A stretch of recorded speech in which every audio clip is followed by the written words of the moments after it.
So,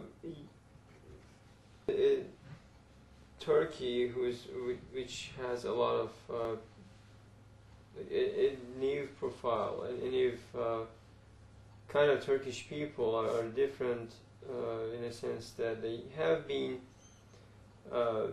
inheritant to many faiths or many cultures have been kind of came by. So what do you think of the Anatolian people, the Turkish people's tolerance, tolerance to the others?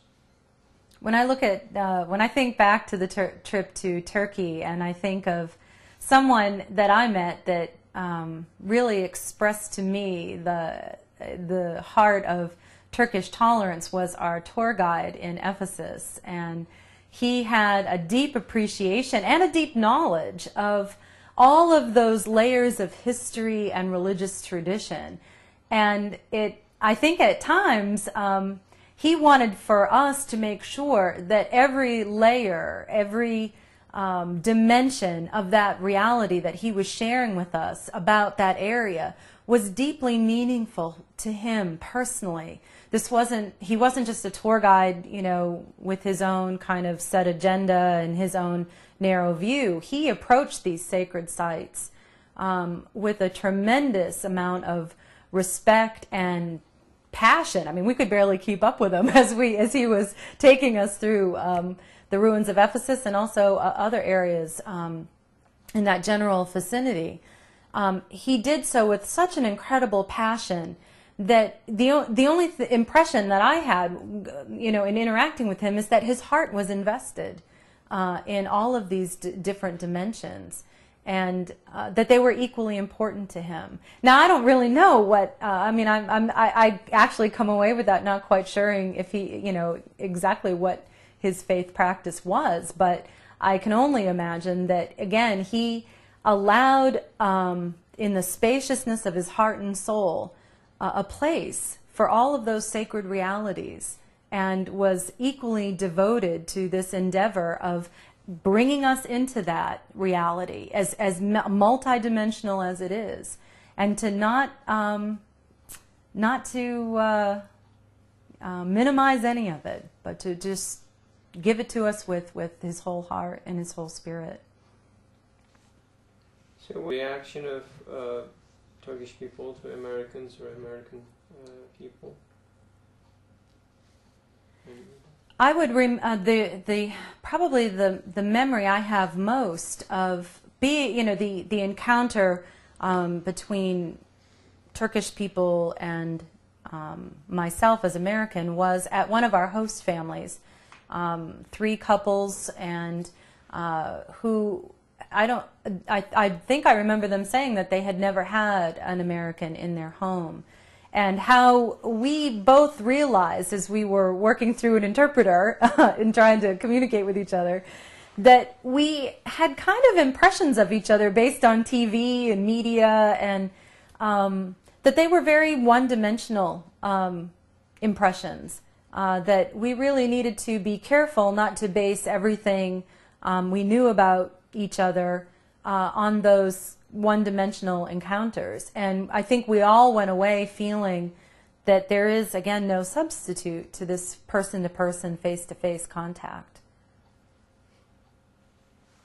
So some scholars, some leaders, scientists, people has been saying, looking at the service and the activities and the call or the efforts to raise a violence-free generation, they say Gulen has to be nominated to Nobel Peace Prize. What do you think of it? I believe that there is a tremendous reason to nominate Mr. Gulen for the Nobel Peace Prize. Again, my experience has been largely through his followers and through the IID organization. But what I've experienced in their reflecting of his values and their reflecting of his way makes me very eager to see him be recognized in that way. And I think actually that if that were possible and something that would happen in hopefully the near future, I think it would help disseminate his ideas further. I think it could really add to a greater flowering of his wisdom in the world, and I think we can only benefit from that. So, within your knowledge of Mr. Gulen, can you kind of give a Fethullah Gulen analysis, a definition of him? I don't think so. I don't think I could give an analysis yet of Mr. Gulen's thought, because I would say that I don't feel myself well read enough in his work. But I can say, again, what I've seen reflected in his followers, in the people that we met, in the folks that we have developed friendships with in the IID, is his work strikes me as being deeply rooted in what it means to be a spiritual human being, to have encountered at every level of his being in such a way that he has such a holistic view of human development and how to build up human community, that must have been a profound source in his own rooting and grounding in divine love, and that divine love is something that is expressed through ordinary life, ordinary means, things that we might otherwise be quick to dismiss because they're not glamorous, through the healthcare, through education, through interfaith dialogue. All of these things seem to me as a way of bringing people together as a witness, as a testimony, as a reflection to our being all created by divine love, and that what would give our lives most meaning as human beings is to live that divine love, of which peacemaking, of course, is a huge piece of it. So if you eat with Gulen, what would you tell him? I'm not sure I would tell him anything. If I were to meet with Mr. Gulen, I would probably have to say that